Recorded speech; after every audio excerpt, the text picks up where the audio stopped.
आणि मनोगतातून आपल्या भावना व्यक्त करण्याची विनंती करतो.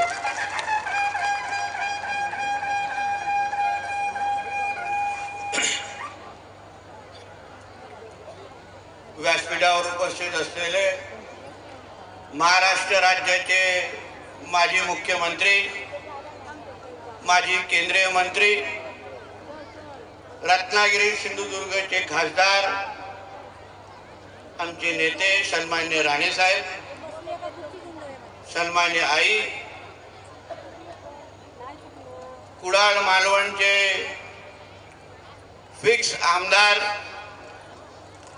शिवसेनेचे नेते सन्मान्य निलेश राणे साहेब, सिंधुदुर्ग जिल्ह्याचे जिल्हा प्रमुख, शिवसेनेचे जिल्हा प्रमुख सन्मान्य दत्ता सामंतजी, मंचावर उपस्थित असलेले शिवसेना, भारतीय जनता पक्ष, राष्ट्रवादी काँग्रेस उपस्थित असलेले सर्वच आमचे सहकारी, उपस्थित असलेले सर्व अन्य मान्यवर, समोर उपस्थित असलेले सर्वच वडीलधारी मंडळी, बंधू भगिनींनो आणि सर्व तरुण मित्रांनो, सन्मान्य निलेश राणे साहेबांच्या वाढदिवसाच्या निमित्ताने आज पूर्वसंध्येला हा कार्यक्रम आयोजित केलेला आहे. उद्या साहेबांचा निलेशजींचा वाढदिवस आहे आणि आपण सर्वजणच आज इथे शुभेच्छा देण्यासाठी एवढ्या मोठ्या संख्येने जमलेलो आहे. माझ्या अगोदरच्या सर्वच मान्यवरांची म्हणजे आमचे उदयजी असतील, सामंत साहेब असतील, प्रत्येकाने आपल्या आपल्या पद्धतीने निलेश साहेबांना शुभेच्छा दिलेल्या आहेत. मी जे इथे उपस्थित आहे, मी काय कुठला मंत्री म्हणून नाही, आमदार म्हणून नाही, पण मी माझ्या मोठ्या भावाला शुभेच्छा देण्यासाठी आवर्जून इथे उपस्थित आहे. आणि आजचा हा क्षण आणि आजचा हा कार्यक्रम आपल्या सगळ्या जणांना बाहेरून राजकीय दिसला असला तरी आम्हा राणे कुटुंबियासाठी हा क्षण फार महत्वाचा आहे, भावनिकी आहे. कारण का निलेश साहेबांचा हा पूर्ण प्रवास फार जवळून पाहणारे पैकी आम्ही लोक आहोत. आणि आज जे त्यांच्या विधिमंडळामध्ये पाहतो, त्यांचे विचार ऐकतो, तर एक भाऊ म्हणून मला मनापासून फार समाधान वाटतं. कारण का 10 वर्ष निलेश साहेबांनी काय संघर्ष केला, कसा प्रवास केला, आम्हा राणे कुटुंबाला अतिशय चांगल्या पद्धतीने माहिती आहे. निलेश साहेब बाहेरून तुम्हाला एका राजकीय नेत्यासारखे कपडे घालत असले तरी, जॅकेट आणि सगळ्या गोष्टी, पण हा माणूस राजकारणी नाही, त्याला राजकारण येत नाही.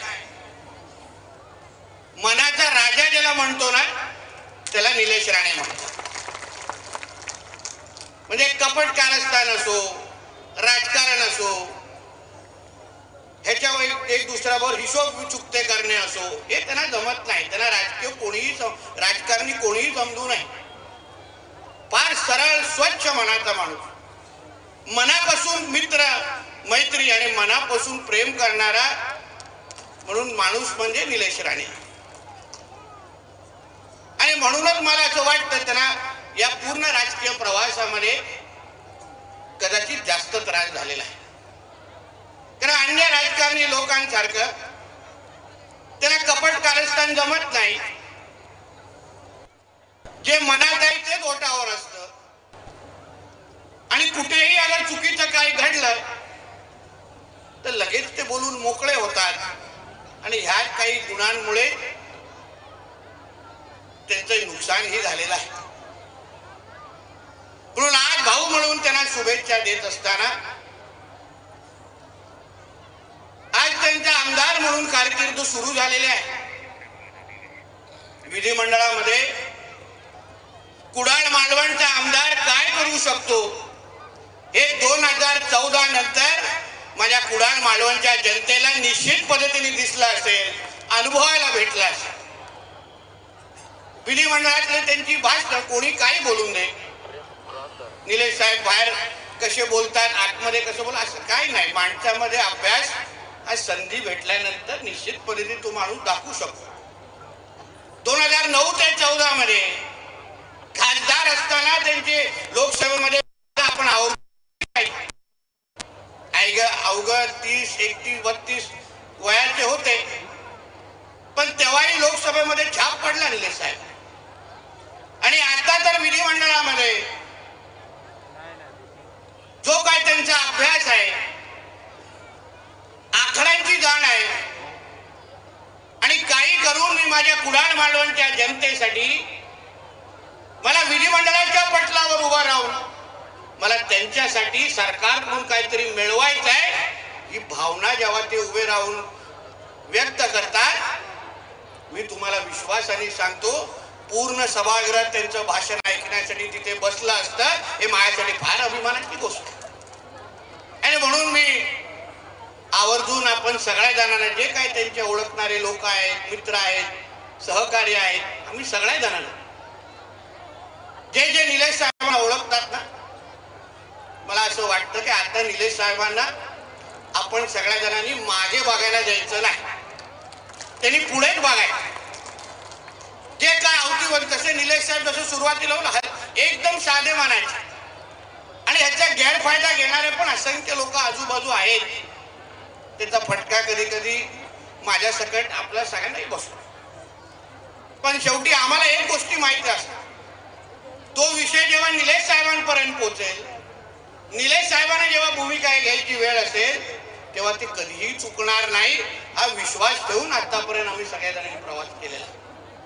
आणि म्हणून एक चांगली संधी या निमित्ताने या मतदारसंघाला तर आलीच आहे, पण महाराष्ट्राच्या राजकारणामध्ये भविष्यामध्ये राणे साहेबांचा विचार पुढे घेऊन जाण्याच्या दृष्टिकोनातून निलेश साहेबांसारखं एक भक्कम नेतृत्व राणे महाराष्ट्राच्या राजकारणामध्ये उभं राहील, या मनामध्ये माझ्या कुठेही किंतु परंतु नाही.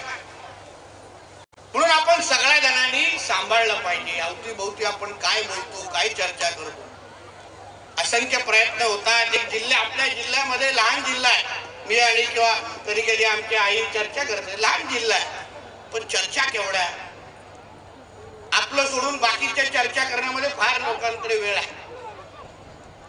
पण आपल्यालाही कळलं पाहिजे, आम्हा राणे कुटुंबाला पण आयुष्य आहे, आम्ही पण एक संघ म्हणून आम्ही दोघंही आमच्या वडिलांनी, आई वडिलांनी जे काही संस्कार आम्हाला दिले, त्यामुळे ना हा जोड फेविकॉल पेक्षाही मजबूत आहे, हे असंख्य लोकांनी समजून घ्या.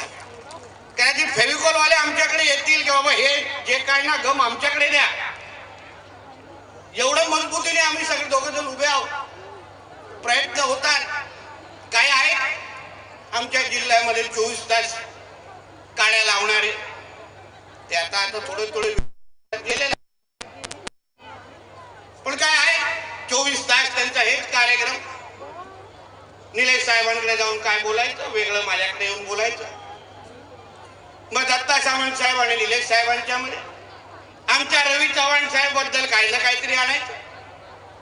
या सगळ्या गोष्टी ना निलेश साहेबांना चांगल्या पद्धतीने माहिती आहे.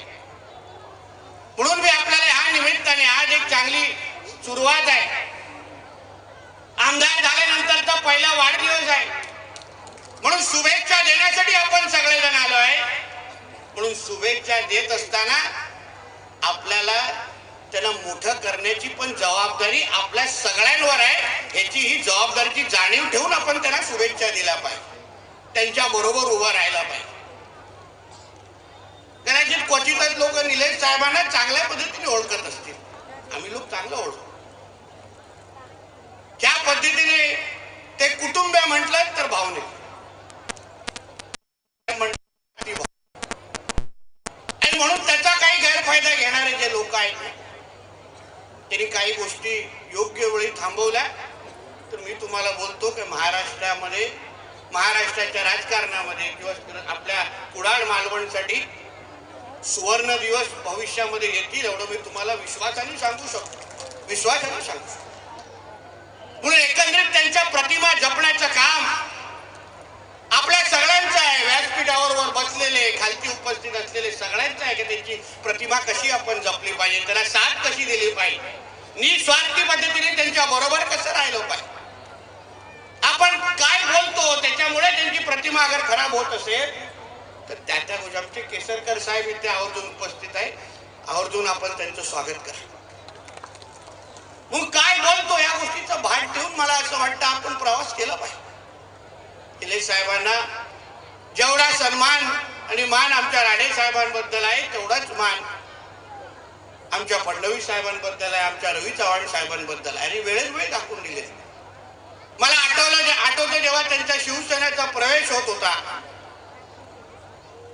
तेव्हा तारखा जेव्हा जवळ येत होत्या माझा एकदा त्यांच्याशी बोलणं झालं. ते बोलले नितेश, जोपर्यंत फडणवीस साहेबांना जाऊन मी भेटत नाही ना तोपर्यंत आपण पुढचा निर्णय घ्यायचा नाही. कदाचित क्वचितच लोकांना माहित असेल. मग त्यांनी फडणवीस साहेबांचा वेळ घेतला, गेले फडणवीस साहेबांनी त्यांच्याकडे गेले. फडणवीस साहेबांनी त्यांना मिठी मारली, आवर्जून सांगितलं निलेश तू कुठेही असशील तर तू माझा आहे हे सांगून त्यांना शिवसेनेचा प्रवेश करायला लावलेला आहे. हे खूप लोकांनी त्यांना ऐकावं आवर्जून. आणि म्हणूनच ह्या पुढच्या काळामध्ये निलेश साहेबांनी ताकदीने पुढे जावं. आता तर त्यांचा भाऊच पालकमंत्री आहे आणि म्हणून कुडाळ मालवणच्या जनतेने जे काय आशीर्वाद निलेश साहेबांना दिलाय तुम्ही चिंता करू नका. या मतदारसंघासाठी काही कमी पडून देणार नाही हा शब्द तुम्हा लोकांना या निमित्ताने मिळेल. तुम्ही जे माझ्या मोठ्या बंधूंच्या चेहऱ्यावर जे हास्य तुमच्यामुळे आलेला आहे तो आनंदात त्यांच्या जो चेहऱ्यावर बसतो ना हे सगळं तुमच्या सगळ्यांमुळे आहे. तुम्ही लोकांनी एक योग्य जो निर्णय घेतला, निलेश साहेबांच्या खांद्यावर मतदारसंघाची जबाबदारी टाकली. आता फक्त तुम्ही सगळे गोष्टी आमच्यावर सोडा.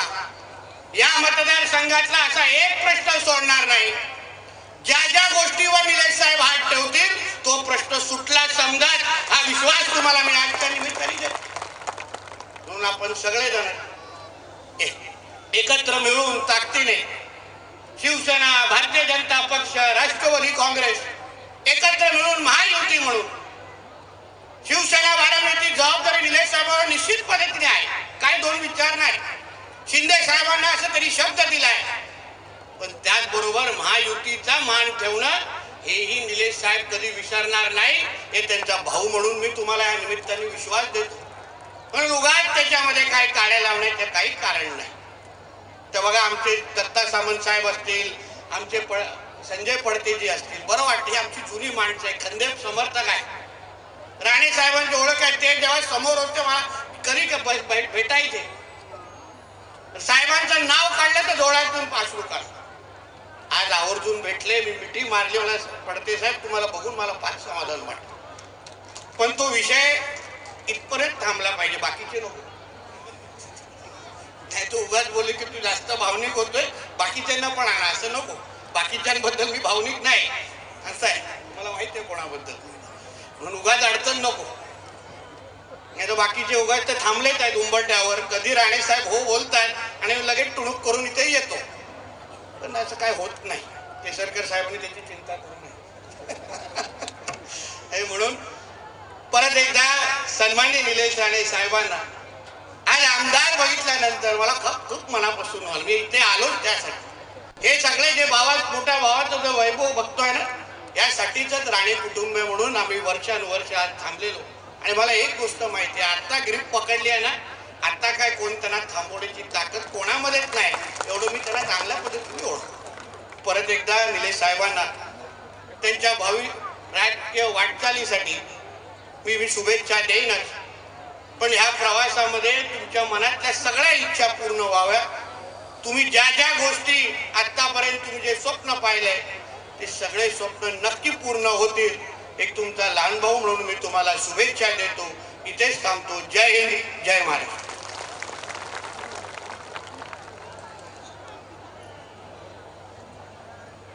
नितेश साहेबांच्या मनोगताची उत्स्फूर्तता